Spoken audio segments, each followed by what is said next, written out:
Sekolah itu mudah, kalau mau kuliah ya tinggal kuliah. Halo, aku siswi, lahir dari orang tua yang bahkan tidak pernah sekolah, tidak bisa baca tulis alias buta huruf, dan dari enam bersaudara, hanya aku yang berhasil sampai sarjana. Semakin saya besar, saya semakin sadar kalimat itu tidak selalu benar. Karena mungkin kita menganggap pendidikan itu mudah, karena orang-orang di sekitar kita memang punya kesempatan itu. Tapi bagi sebagian orang, sekolah bahkan bisa menjadi privilege.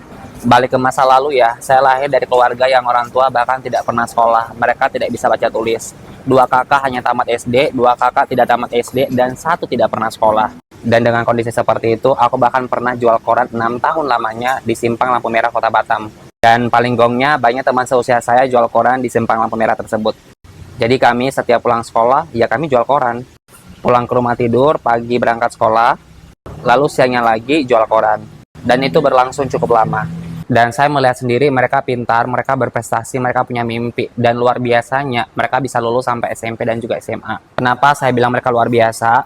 Karena di samping kami harus belajar, kami harus bekerja keras untuk bisa bertahan hidup. Dan sepengetahuanku, semuanya pengen kuliah.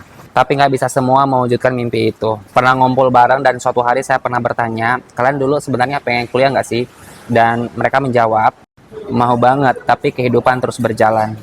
Entah kenapa kalimat itu diam di kepala saya sampai sekarang, karena sejak saat itu saya sadar, kadang orang tidak berhenti sekolah karena mereka malas, kadang bukan karena mereka tidak mampu, kadang bukan karena mereka nggak punya mimpi, kadang mereka hanya sedang sibuk bertahan hidup. Dan mungkin karena itulah saya percaya, pendidikan bukan sekedar soal belajar, pendidikan adalah soal kesempatan.